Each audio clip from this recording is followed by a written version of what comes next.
The stars held their breath, galaxies trembled in anticipation, and the fabric of multiversal thought paused, aware that something older than entropy and more potent than gods had begun to stir. Not in any one universe, but in all of them at once. A ripple, no, a contradiction was born. It began when Dr. Jonathan Osterman, now known throughout the folds of reality as Dr. Manhattan, reached beyond the walls of his home universe. Having transcended time, rewritten the destinies of worlds, and even confronted his own existential purpose during the events of Doomsday Clock, he stood no longer as a man searching for meaning, but as a being who could create it.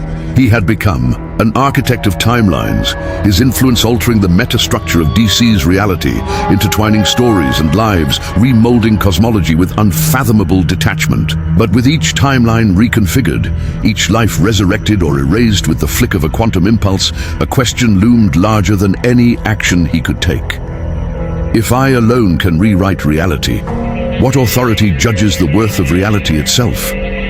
This question did not linger unanswered. Far beyond the limits of any singular continuity, in a realm outside all conventional existence, the Living Tribunal stirred, not awakened, for he does not sleep, but focused. As a being who embodies the equilibrium of necessity, vengeance, and equity, his gaze swept across the multiverse, not with eyes, but with verdicts, dissecting not just power, but purpose. Manhattan's tampering had reached across vibrational boundaries. The Tribunal had allowed the Beyonders, the Phoenix Force, even the Mad Titan with the Gauntlet, to dance at the edge of cosmic protocol. But what stood before him now was a unique transgression. A being not of his jurisdiction who had begun to write laws where none were authorized to exist, not destroy but redefine, a sin more damning than annihilation. The meeting, a world between realities.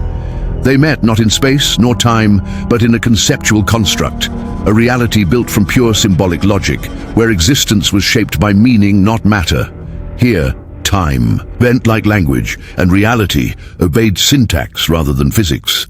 Dr. Manhattan stood alone, bare, blue, serene, his atomic structure vibrating with power that mirrored stars in fusion. No emotion, no aggression, only curiosity. The Living Tribunal loomed before him, three faces, all turned inward and outward simultaneously. His form eclipsed universes, draped in robes stitched from the laws of creation itself. You have extended your will beyond your narrative. You rewrite what is not yours. This cannot be allowed. Manhattan tilted his head. I observe cause and effect. I correct imbalance. If a universe is broken, I repair it. What is the difference between your judgment and mine? The vengeance. They spoke first, harsh, absolute. You are not balance. You are bias pretending to be neutrality. You do not weigh existence. You sculpt it in your image. The necessity face followed, cold, exacting. Without structure, there is no meaning. You alter foundations you cannot comprehend. Then equity, measured, reasoned. Your power is vast, but power without jurisdiction is heresy against the multiverse. Manhattan responded, voice calm and indifferent. I am not bound by your structures. I have seen the end of all things and found no final judge. In the absence of divinity, I became what was needed. No, the tribunal replied now, unified in tone. In the absence of understanding, you became what you wanted. That is ego, not enlightenment.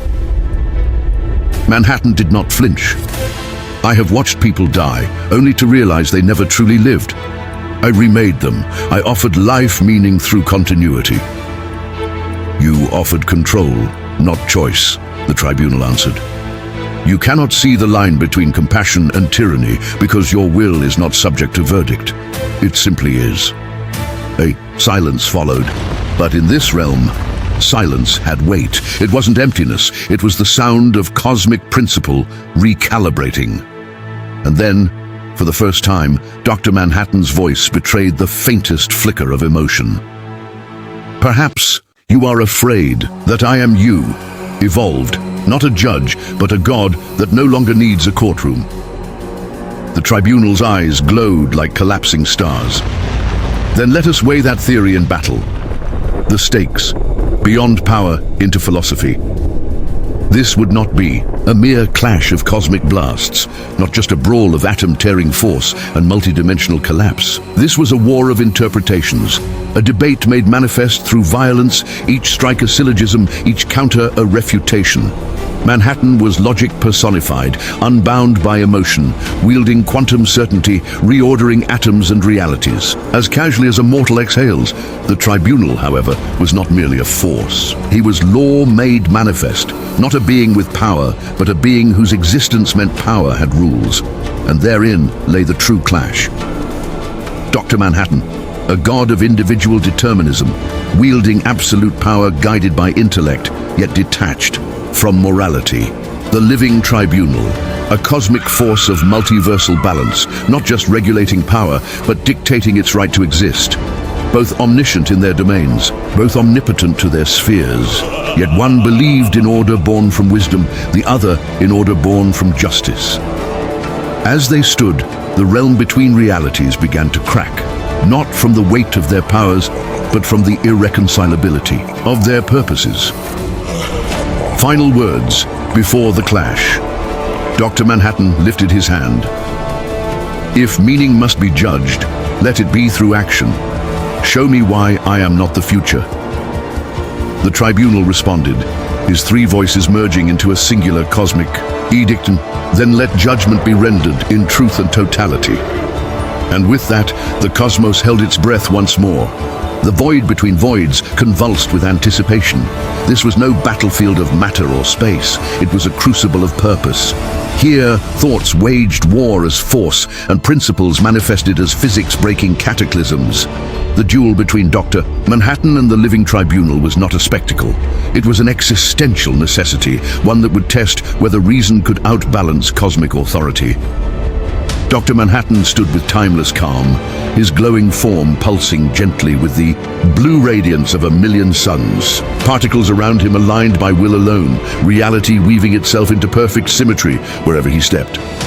He raised a hand, and instantly, the construct they stood upon, this abstract conceptual plane, was rewritten.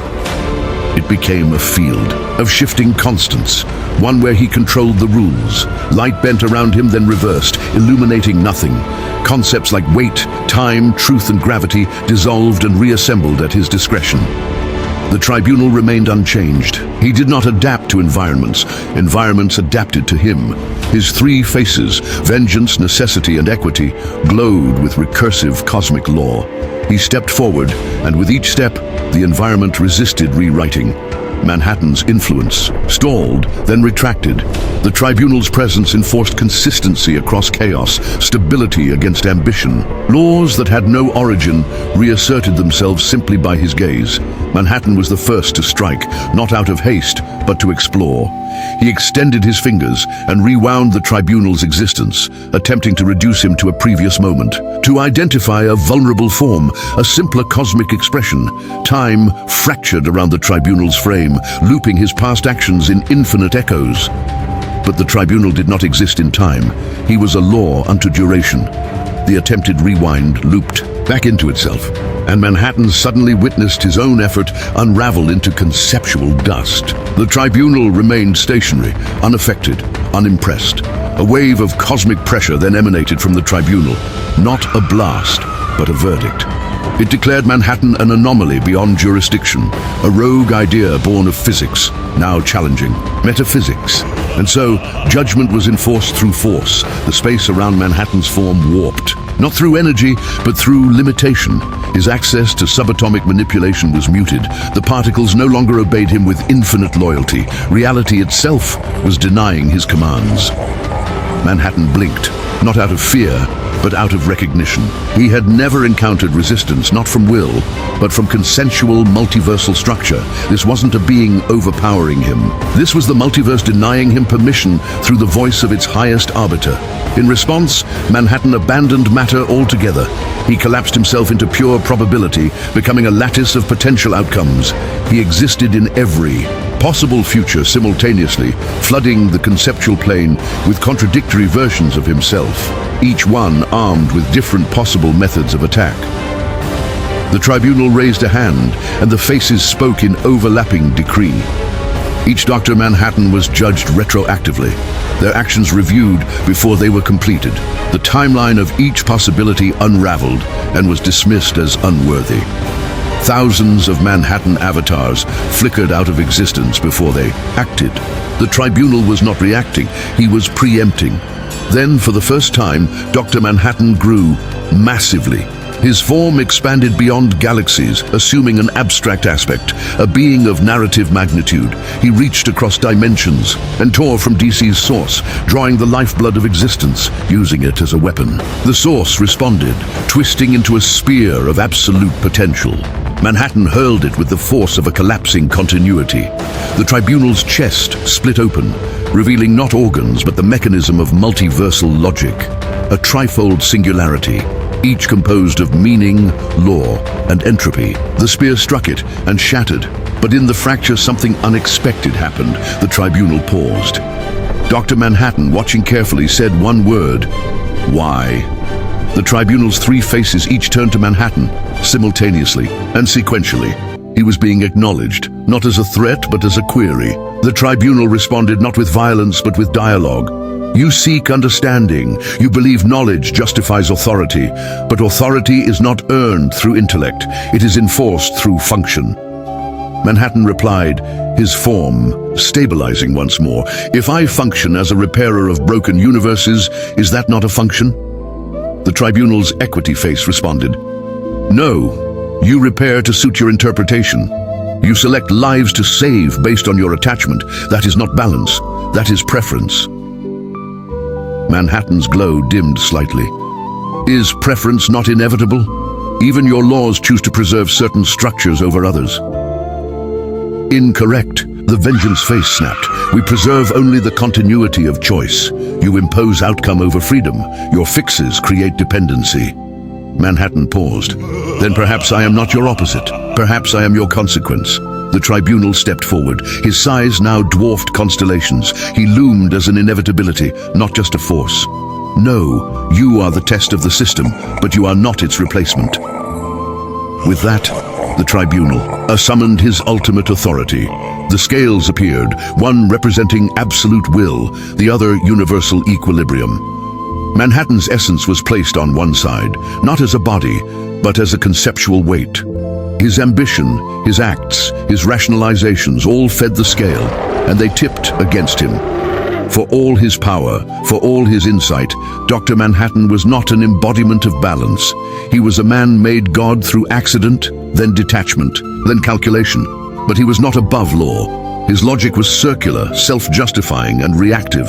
He responded to chaos, not with clarity, but with control. The tribunal declared final sentence. Dr. Manhattan, entity of recursive causality, you are not malevolent, but your actions erode the foundation of multiversal integrity. For this reason, your interference is hereby nullified. And then it happened. The tribunal raised his hand and reached into Manhattan's core, not physically but philosophically. He dismantled the quantum field that composed his sentience, not destroyed, but recontextualized. Manhattan was reduced to a universal constant, not an agent, but a law. One that no longer had will, but simply existed like gravity or entropy. A principle, not a person. He still exists. In every universe where quantum observation dictates possibility, the echo of Dr. Manhattan persists. But he no longer watches, no longer interferes. He is conceptual gravity, part of reality, not its author. The Living Tribunal turned away, the verdict fulfilled. No malice, no celebration, only the eternal return to duty. For while gods may dream of shaping worlds, only the law may decide if they should. And thus, the tribunal stood alone once more. As he always must, as he always will. The Living Tribunal wins.